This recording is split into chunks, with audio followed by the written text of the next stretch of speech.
Well, good evening, everybody, and thank you very much for being here. We're here to talk about a mixture, a potentially volatile mixture between China and the MTA. And you say, well, what does China have to do with the MTA?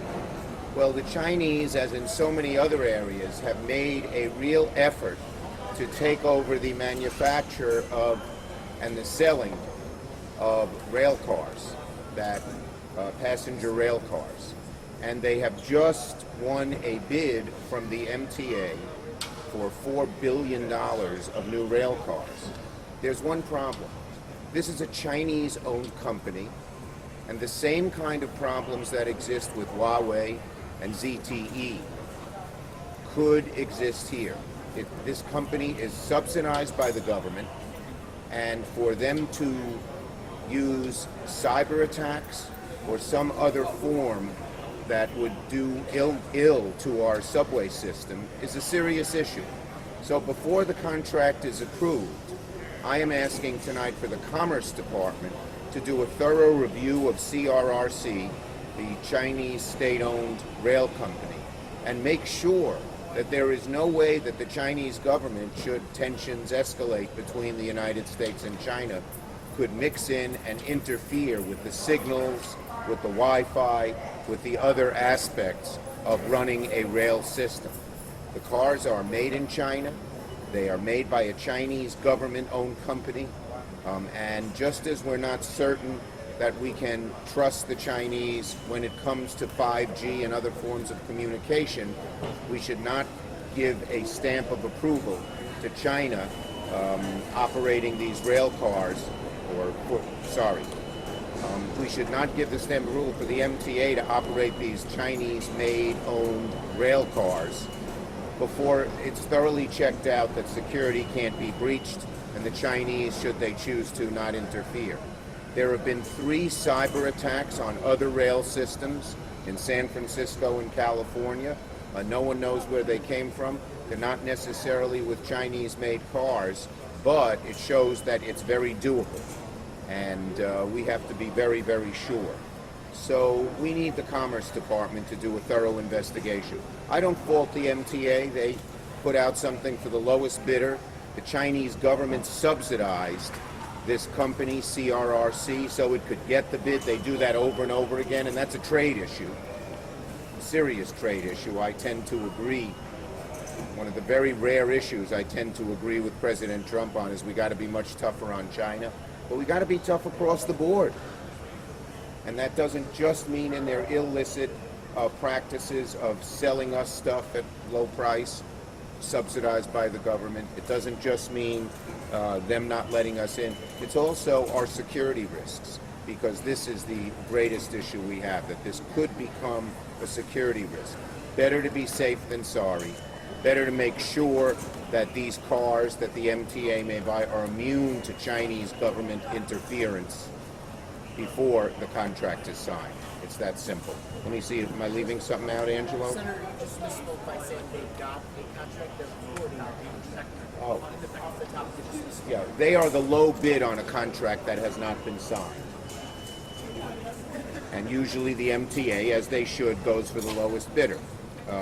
I have real problems. This is not why we're here. I have real problems when the Chinese government subsidizes companies to come in and underbid American companies. Their goal is to have a monopoly on the passenger rail car market. They already have about 80%. Okay, I'll take questions on this subject.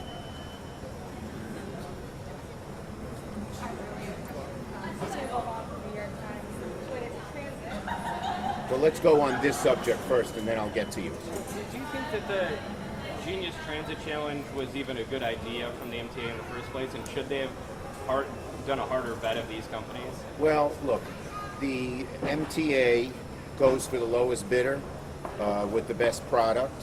When the Chinese government is subsidizing the company, obviously they can be the low bidder. But I certainly think when it's a Chinese company, there ought to be some thorough investigation. Now, I don't really think the MTA should be doing that. That's a federal responsibility. The federal government's in charge of national security. But I think the MTA should put the brakes on this contract until the Commerce Department says it's A-OK in terms of national security. So that they're the largest rail car producer on the planet. 83% of Right. the market. So are you concerned? Like, Well, I am concerned in a different way. I am concerned, yes, that the Chinese government tries to monopolize certain industries by subsidizing these companies, and that's against WTO. But the WTO has been very ineffective at policing this kind of stuff. Okay? Alternative. Well, buy an American car. Senator, and then these were the ones that the TVs estimate say the next 3 years. Okay. Wait. Okay, wait. Okay. So we know that cyber warfare has been used against mass transit systems in San Francisco and in California. In one place, ransom was asked of one of those systems. So we know that it can penetrate rail cars.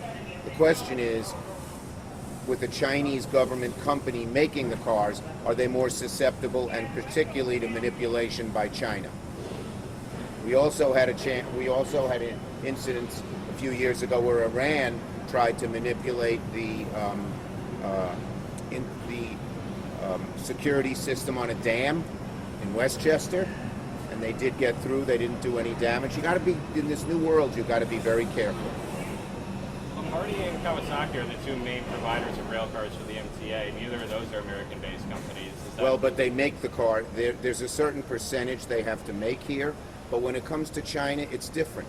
Kawasaki, I don't think the Japanese government subsidizes them. I don't think the Canadian government subsidizes Bombardier, but I do think the Chinese government, the Chinese in this case, subsidize CRRC. That's well known.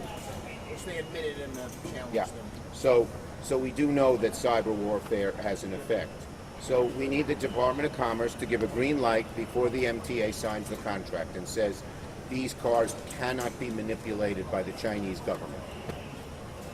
Okay? Next subject. So I'm hoping to get a reaction to the New York Times investigation. Okay, I have the New York Times in my car. I saw a big yellow cab on the front page, but I haven't read it, so I can't react yet. But I'll have a reaction for you tomorrow. Okay, because I'd love to hear if there's Yeah. more congressional oversight. Yes, I probably do, Okay. because don't quote me yet, because I want to put this out tomorrow, I think. But I think this is reminiscent of the S&L crisis, where they lured in all these people knowing they couldn't pay back. But I'm going to have something to say about it tomorrow, and we'll give it to you. Okay? I have an idea, but I got to check it out. Republican Congressman from Michigan, Justin Amash, had, I don't know if you're familiar with it, said that the I heard that on the president radio, should be yeah. impeached. The president responded on Twitter, going back and forth, saying that he's a lightweight loser. Your thoughts Look, on my that? view is we Someone- got to get Mueller to testify. Once Mueller is no longer an employee of the Justice Department, and that should be by the end of May, he's free to testify. I hope he will, and he'll testify fully. And then we can decide what to do after that. What are your thoughts on someone though within his own party or Well, Republican saying? that's up to, I don't know him very well, so I can't comment on that. $2 trillion infrastructure plan, especially as a $2 trillion $2 trillion infrastructure, yes. Second Avenue Subway Phase 2. Look, if we could Gateway. get a big infrastructure plan, it would certainly help in New York dramatically. And we are going to make sure in any plan that we approve that a good chunk of the money goes to mass transit. So that would help Second Avenue Subway. Gateway, we already have the money, it's just getting the approval. And the Trump administration has refused to give it the approval. Okay? Thank you, everybody. Have a nice night. Thank you for coming.